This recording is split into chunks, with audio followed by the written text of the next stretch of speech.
Bíblia nas mãos, perto dos olhos, dentro do coração, a palavra de Deus. Vamos partilhando neste dia de hoje, nesta terça-feira, dia 24, juntos partilhando a palavra de Deus.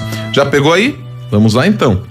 Hoje nós vamos partilhar o capítulo 11, a partir do versículo 23. Lembra que eu falei ontem, para quem acompanhou o programa, que eu queria fazer esse pedaço agora aqui, não ter feito ontem, às pressas, mas porque é um trecho muito especial e é um trecho que vale a pena nós meditarmos um pouquinho. Nós temos aqui, possivelmente, a narrativa mais antiga da última ceia, antes até mesmo dos evangelhos. Carta de São Paulo aos Coríntios foi escrita antes dos evangelhos. Por isso, segundo os estudiosos, teólogos e exegetas, seria então o texto mais antigo falando da última ceia. A carta de São Paulo aos Coríntios está datada pelos meados dos anos 50, entre 53, 54, até no máximo 56, 57. Então é a narrativa mais antiga da última ceia. Vamos ouvir então? Pare de enrolação, vamos ouvir, vamos lá então. De fato, eu recebi do Senhor o que também vos transmiti. Na noite em que ia ser entregue, o Senhor Jesus tomou o pão e, depois de dar graças, partiu-o e disse: Isto é o meu corpo, entregue por vós. Fazei isto em memória de mim. Do mesmo modo, depois da ceia, tomou também o cálice, dizendo: Este cálice é a nova aliança do meu sangue. Todas as vezes que dele beberdes, fazei-o em minha memória.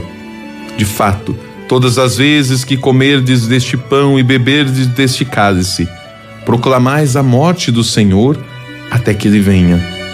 Portanto, todo aquele que comer do pão ou beber do cálice do Senhor indignamente será culpado contra o corpo e o sangue do Senhor. Examine-se cada um a si mesmo, e assim, coma do pão e beba do cálice. Pois quem come e bebe, sem distinguir devidamente o corpo do Senhor, come e bebe a sua própria condenação. Por isso, que há de entre vós muitos enfermos e doentes, e não poucos têm morrido. Se nos examinássemos, não seríamos punidos. Mas, quando somos julgados pelo Senhor, somos instruídos, para não sermos condenados com o mundo. Portanto, meus irmãos, quando vos reunirdes para a ceia, esperai uns pelos outros. Se alguém estiver com fome, coma em casa, a fim de não vos reunirdes para a vossa condenação. Quanto ao resto, ordenarei quando chegar aí entre vós. 1 Coríntios, capítulo 11, do 23 até o 34, foi a passagem que nós acabamos de partilhar. Como eu dizia, é a narrativa mais antiga da última ceia.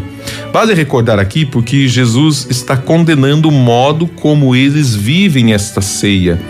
Às vezes, no nosso moralismo, nós tentamos fazer com que as pessoas se convençam de que Jesus está dizendo aqui que, principalmente sobre o pecado, comungar em pecado é comungar a própria condenação. Não é isso que Paulo fala aqui, né? Paulo está falando desta realidade da refeição que era tomada entre os coríntios, que se confundia.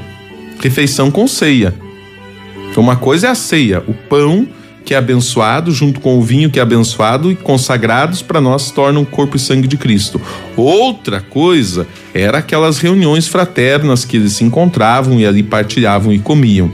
Uma coisa não pode ser confundida com a outra, para que não haja justamente essa confusão que acabou acontecendo lá em Corinto. Se perdeu o sentido da ceia, era necessário voltar. A gente sempre faz isso na história, né, da humanidade, da igreja. A gente começa a dar passos, de repente a gente percebe que saiu muito longe do real ou do ideal. E aí nós voltamos para casa, voltamos para o Senhor. Então veja, nós todos os dias vamos olhando para essa mensagem e vamos buscando entender o que realmente vale a pena na ceia. Fazer-se comunhão com Deus e também com os irmãos. O resto é tudo, como dizia o Evangelho, como diz o Evangelho de hoje, são vaidades.